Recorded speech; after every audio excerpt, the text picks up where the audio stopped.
Next up, we have Anastacia Dee de Klerk. She's from Namibia, representing Bowling Green State University. Last night, while at a party arranged by one of my fellow fellows' family from Sudan, one of the men said something that made me think. He said, and I quote, "It is time that we Africans wake up and realize that it is our time to take Africa to greatness."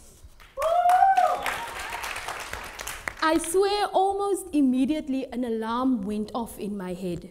And I hope that that alarm will go off in your head in the 4 minutes I think that's remaining of my speech. It was a challenge for me to come up with my Ignite talk for the speech night competition back at Bowling Green State University on the 10th of July 2017. I remember while talking to some of my friends about the preparation of the speech, I had mentioned to them that I will spend the entire 3 minutes that we were assigned by quoting songs. I had no idea what to talk about, and turns out that's exactly what I'm going to do.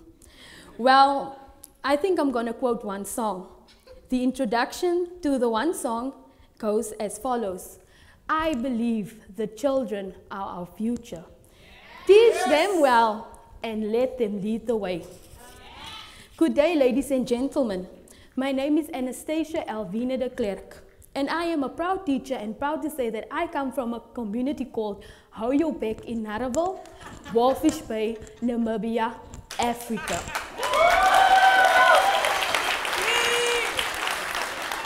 I am sure that the song previously mentioned is playing in some of your heads right now. For those of you who are unfamiliar with this song, it is called The Greatest Love of All, originally sung by George Benson, but made popular by Whitney Houston. Never in a million years did I think that the song that made me cry so many times as a child because of the adults' drunken attempts to sing it at parties would be something that I would quote at the speech. In fact, it bears a lot of significance to my beliefs about children and how they play a vital role in our continent's rise to greatness.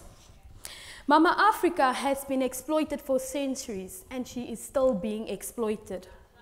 The perception that most people from around the world have about African people is that they should automatically be dark-skinned and hungry. I think I am a true testimony that that is not true.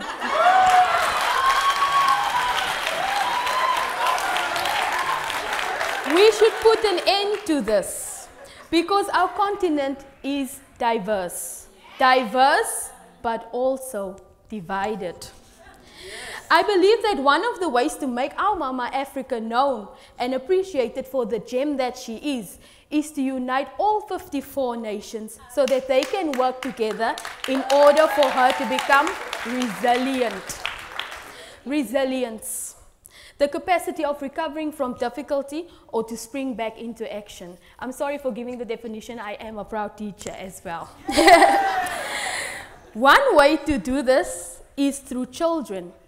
We need to teach them well because they indeed are the future. And one day they will be the ones leading the way. Do you see where my song came in? Yes. Okay. In the long run, the values that we are teaching them will help Africa to become resilient. Just think about it. Children are not born racists. They are not born knowing who to discriminate against, who to hate, who to dislike, or who to fight. No. These are the values and beliefs that we, as the adults in their lives, teach them through the contact that they make with us throughout their childhood and formative years. However, if we want Africa to progress into resilience, we need to start at ourselves, and this is how. Let's say this is Africa, this ball, and the newspaper she is covered with is all the negativity and stigma that exists in Africa. She is unable to bounce high because of all this negativity and stigma coming from the Africans ourselves. So in order, to bring our continent into greatness, We need to remove all the discrimination, all the racism,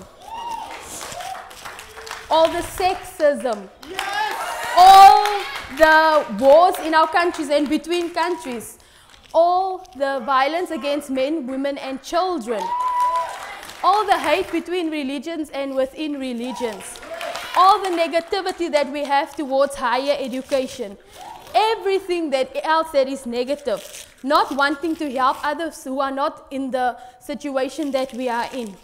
And finally, all that will drag Africa down. Only if we remove this negativity, we will be able to help Africa become resilient and bounce into greatness.